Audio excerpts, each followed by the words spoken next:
Dan sekarang kita akan masuk insya Allah ke pasal ke-6 masalah anjuran membangun masjid-masjid di tempat yang memerlukan. Tepatnya di halaman 297 dan nomor hadisnya 268.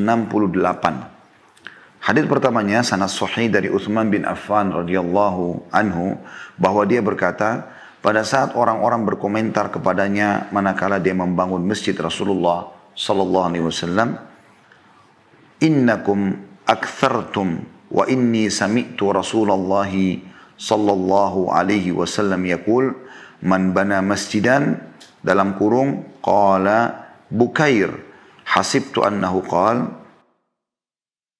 kan itu ya, yang bagi bihi yabtagi bihi wajh Allah banallahu lahu baitan fil jannah. Kalian telah banyak berbicara. Jadi Utsman bin Affan radhiyallahu anhu di zaman khilafahnya beliau sempat membangun renovasi masjid. Lalu mulailah banyak orang berbicara di sini. Ya, seakan-akan menganggap ini pelanggaran, ini sesuatu yang salah dan seterusnya. Beliau pun berkata, sesungguhnya kalian telah banyak berbicara dan sesungguhnya aku mendengar Rasulullah SAW bersabda, barang siapa yang membangun masjid, dalam kurung, tadi yang saya sempat bilang ada dalam kurung dalam bahasa Arab terjemahnya, Bukair berkata, Bukair ini yang meriwayatkan hadis atau riwayat ini ya. Menurutku dia berkata, ya, maksudnya apa yang dia tangkap dari Utsman bin Affan, barang siapa yang dari hadis Nabi SAW ini ya, bahwasanya Nabi SAW bersabda, barang siapa yang membangun masjid untuk mencari wajah Allah, maksudnya ikhlas karena Allah, niscaya Allah akan membangunkan sebuah rumah untuknya di surga. Masih di nomor 1, riwayat yang lain, banallahu lahu mithlahu fil jannah.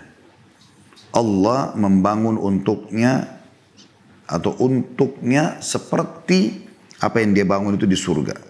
Ya. Ada keterangan di footnote kecil 311 di bawah, yakni dalam keutamaan, kehormatan, kemuliaan karena ia adalah balasan surga atau balasan masjid ini, makna ia sama dengan sifat-sifat kemuliaan. Dalam arti kata, di sini kalau orang membangun walaupun sangat kecil, ya, masjid di muka bumi, mungkin hanya musola, dia akan diberikan istana yang berlipat-lipat jauh lebih baik dibandingkan dengan yang di dunia. Ya, karena pasti di akhirat lebih baik, lebih indah, lebih luas. Karena Allah SWT menggambarkan surga itu luasnya seluas langit dan bumi. Ya, dalam surah Al-Imran, surah nomor 3, 133, Allah berfirman, A'udhu billahi minasyaitan rajim, wasari'u ila maghfirati min rabbikum wa jannatin arduha as-samawati wal ardu iddat lil muttaqin. Berlumba-lumbalah kalian, bersegeralah kalian kepada pengampunan Tuhan kalian dan kejarlah surga yang luasnya seluas langit dan bumi. Baik teman-teman sekalian, hadits ini riwayat Bukhari dan Muslim. Ya. Hadits ini yang pertama diangkat oleh Al-Mudhiri rahimahullah adalah menggambarkan bagaimana sosok sahabat Nabi Utsman bin Affan radhiyallahu anhu di zaman khilafahnya beliau melihat kekayaan negara cukup banyak, beliau sendiri juga pribadi punya harta yang banyak, maka beliau ingin menyentuh satu sisi yang mungkin pada saat itu menurut beliau belum ada yang melakukannya, karena dua khalifah sebelum beliau, Abu Bakar dan Umar radhiyallahu anhuma, belum merenovasi masjid Nabi. Maka Utsman bin Affan berpikir untuk membangun dan merenovasi, memperbaiki masjid Nabi SAW. Nah pada saat itu mulailah ada gemuruh suara. Karena kita kalau yang pernah membaca sejarah Utsman bin Affan radhiyallahu anhu, beliau punya banyak sekali inovasi-inovasi. Dan itu ternyata membuat sebagian orang yang memang dipenuhi hatinya dengan hasad dan hanya ingin mencari kesalahan orang. Karena orang yang hatinya diisi dengan hasad itu selalu gembira kalau melihat ada satu kekurangan atau kesalahan yang ditemukan dari orang yang dia hasati. Maka mereka langsung berbicara cukup banyak, maksudnya pembicaraan negatif tentang Utsman bin Affan. Oleh karena itu beliau mengatakan, sesungguhnya kalian telah banyak berbicara. Maksudnya berbicara yang tidak benar. Ya, karena kalau berbicara yang benar, maka tidak perlu Utsman bin Affan singgung misalnya. Pada saat beliau ingin bangun masjid kemudian langsung didukung, maka itu tidak ada masalah. Gitu ya. Tetapi di sini teman-teman sekalian, karena mereka berbicara hal yang negatif, maka Utsman bin Affan menegur mereka. Ini yang kita bisa ambil dari potongan pertama hadis, yaitu sesungguhnya kalian telah banyak berbicara. Yang kita bisa ambil pelajaran yang lain adalah Utsman bin Affan menjelaskan dengan hujjah. Dan di sini penting kalau kita punya sebuah sikap atau perbuatan, usahakan dikuatkan dengan argumentasi. Kenapa kita melakukannya, gitu kan? Dengan tujuan apa? Tapi yang paling tepat adalah ada nggak dalil yang menopang masalah itu. Maka kita temukan di sini Utsman bin Affan menyampaikan apa yang dia lakukan berlandaskan dalil. Berlandaskan dalil.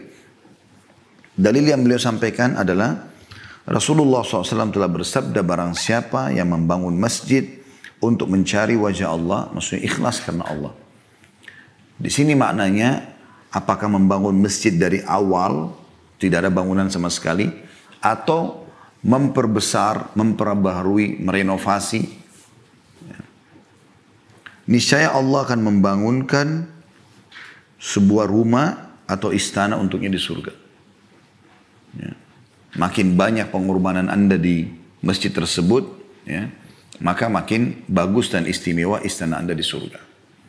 Dan tentu teman-teman sekalian, kalau ada yang mengatakan, tapi kan tidak semua orang mampu membangun masjid. Kita akan kuatkan dengan hadis yang setelahnya insyaAllah, di hadis nomor 269. Bagaimana orang membangun dengan masjid semampu dia saja walaupun kecil, artinya dia ikut partisipasi di kotak-kotak amal yang ada di pinggir-pinggir jalan, yang biasa kita temukan di Indonesia. Negara kita ini cukup banyak kesempatan untuk itu, maka dia pun akan mendapatkan istana di surga. Saya akan bacakan hadis, kita langsung pindah ke hadis yang kedua dalam pasal kita ini. Tepatnya hadis urutan dari awal kita belajar 269. Jadi nomor 2 dengan sanad sahih. Dari Abu Dzar radhiyallahu anhu dia berkata, Rasulullah SAW bersabda, "Man bana lillahi masjidan qadra mafhasi qatatin, banallahu lahu baitan fil jannah." Barang siapa yang membangun masjid karena Allah sebesar sarang burung belibis. Ya. Di situ ada footnote nomor 312 yang dimaksud dengan mafhas, artinya sarang untuk bertelur. Sementara al-fahsu artinya mengungkap dan mencari. Ya. Saya ulangi hadisnya ke terjemahan karena tadi kita baca footnote-nya. Barang siapa yang membangun masjid karena Allah sebesar sarang burung belibis. Maksudnya hanya untuk meletakkan sebutir telur. Ya, kita tahu telur kecil. Ya, mungkin seperti lingkaran ibu jari sama jari tengah kita. Biasanya kalau cuma satu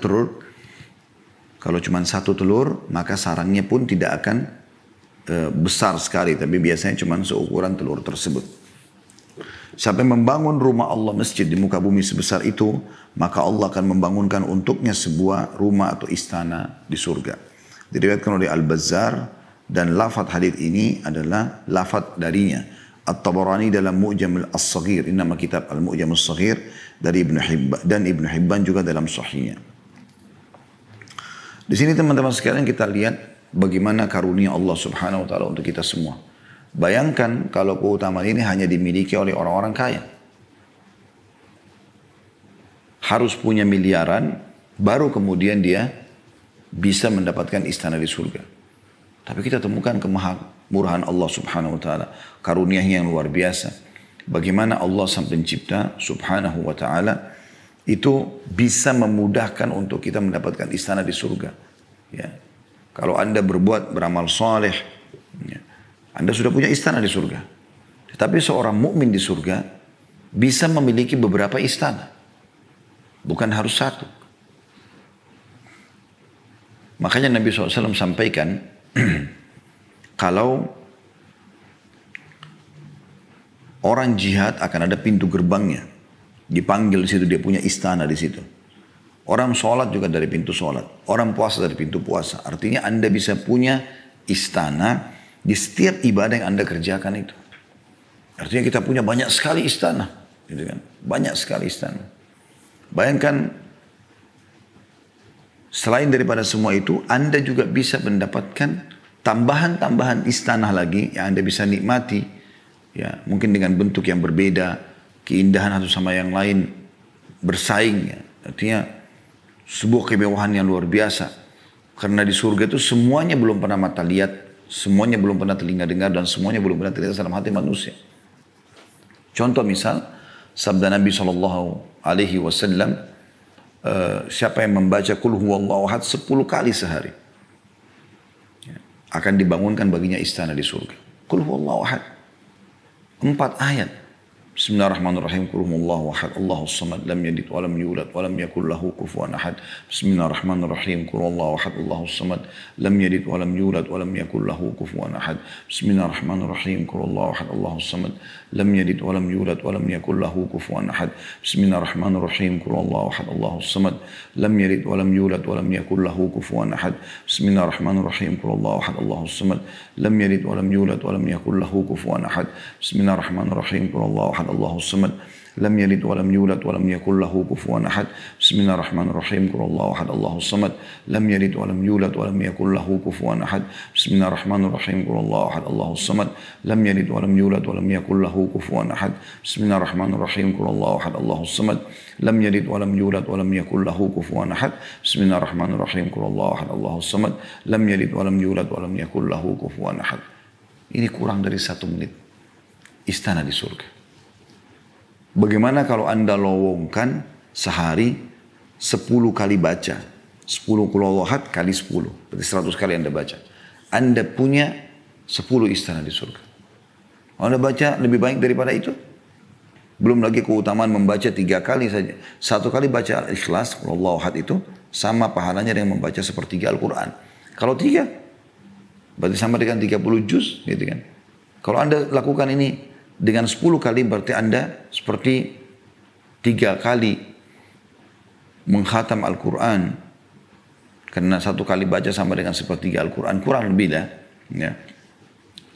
Kemudian juga Anda mendapatkan istana di surga. Itu kan mudah sekali. Tidak ada yang sulit. Kata Nabi SAW, siapa yang menjaga 12 rakaat sehari semalam, sunnah rawatib, sebelum subuh, qobliyah subuh 2 rakaat, sebelum duhur 4 rakaat, sesudah duhur 2 rakaat, sesudah maghrib 2 rakaat, sudah isya 2 rakaat, 12 rakaat dibangunkan baginya istana di surga. Jadi kita lihat penawaran untuk menambah istana-istana kita selain yang Allah Subhanahu wa taala sudah siapkan sangat terbuka. Di antaranya seperti ini.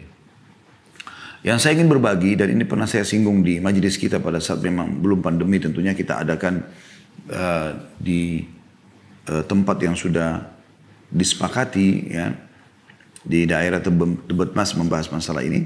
Saya pernah tekankan masalah itu. Kalau Anda melewati masjid yang sedang butuh atau sedang renovasi ataupun pembangunan dari awal, ada kotak amal ditaruh di jalan, usahakan jangan menyumbang hanya sekali.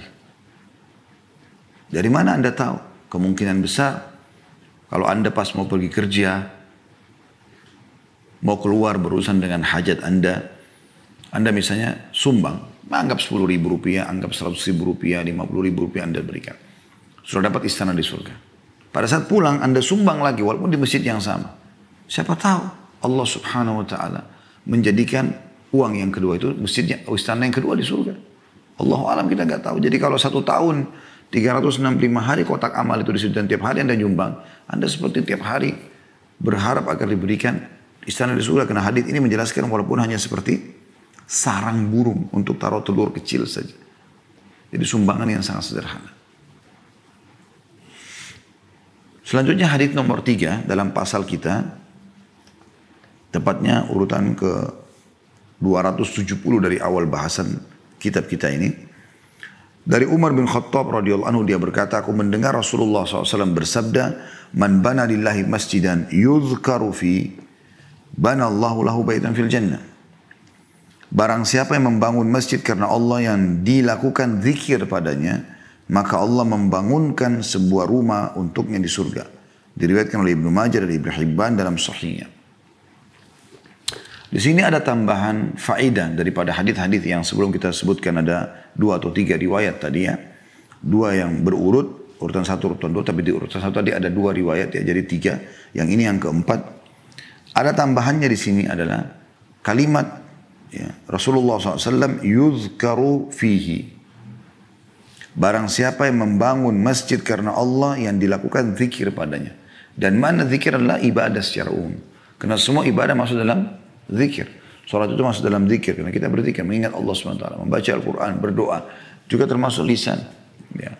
Apapun itu. Bahkan amalan hati, ikhlas, tawakal, mencintai Allah, membenci karena Allah. Semua ini teman-teman adalah ya, bagian daripada zikrullah. Ya.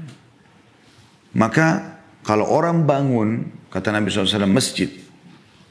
Dilakukan aktivitas agama di dalamnya. Tentu yang skala prioritas adalah sholat 5 waktu, Jumat. Kemudian setelah itu, dan Jumatan di sini. Nah, setelah itu datang sholat-sholat sunnah yang lain. Mungkin yang lainnya pengajian dan segala macam. Maka Allah akan bangunkan baginya istana di surga. Nah, yang ingin kita titik beratkan justru poin ini. Jadi kalau Anda mau bangun masjid, cari di lokasi yang ramai. Ya memang dasarnya di situ aktivitas agama itu ada. Misalnya di dekat pasar Anda bangun masjid yang besar. Ya, di satu pemukiman yang besar gitu. Jangan Anda bangun masjid di dalam hutan, nggak ada orang sholat di situ. Kenapa? Pernah saya lihat satu cuplikan. Allahu alam maksud dan tujuannya apa orang itu membangun masjid di tengah-tengah hutan. Ya, kalau nggak salah masih ada di YouTube itu ya. Masjid indah di tengah hutan atau apa. Dan itu di antara pohon-pohon dan semak belukar. Siapa yang akan sholat di situ? Anda akan sholat 2-3 orang, 5 orang? Bukan tidak boleh. Tetapi makin banyak orang sholat, maka Anda akan mendapatkan keutamaan di atas keutamaan. Sekarang Anda bangun rumah, Allah di muka bumi atau masjid, Allah akan bagikan istana di surga. Tapi jangan lupa rentetan pahalanya masih banyak yang lain. Kalau dikumandangkan azan, lalu orang mendengarkan, lalu orang mengerjakan sholat baik ke masjid itu atau di rumahnya. Atau ada orang yang datang berdoa antara azan iqamah. Atau ada mengadakan pengajian di situ. Atau ada orang sedang berzikir kepada Allah SWT. Ini semua aktivitas atau misalnya ada kegiatan-kegiatan sosial. Ya. Maka ini semua akan menjadi rangkaian pahala yang luar biasa. Kalau Anda bangun di sebuah tempat yang tidak ada orang di situ.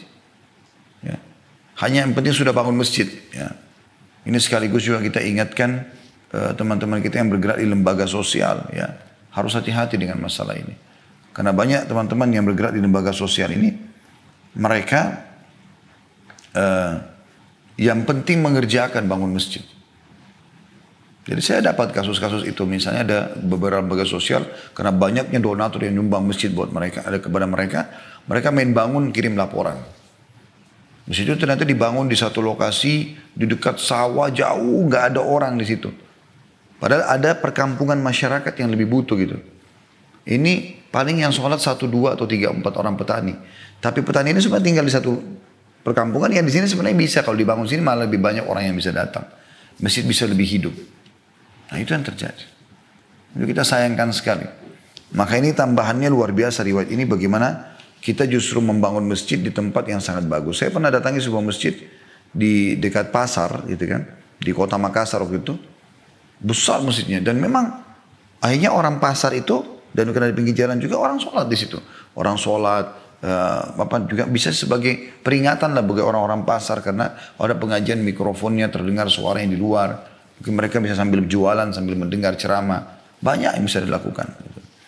Itu juga di Blok M di Jakarta tempat kami biasa isi pengajian dengan beberapa asatidzah. Semoga Allah jaga mereka di atas istiqamah dan ketaatan insya Allah. Itu luar biasa. Pada saat kami adakan tablik akbar bisa sampai 10.000 orang yang datang Masya Allah. Bahkan mungkin bisa lebih daripada itu.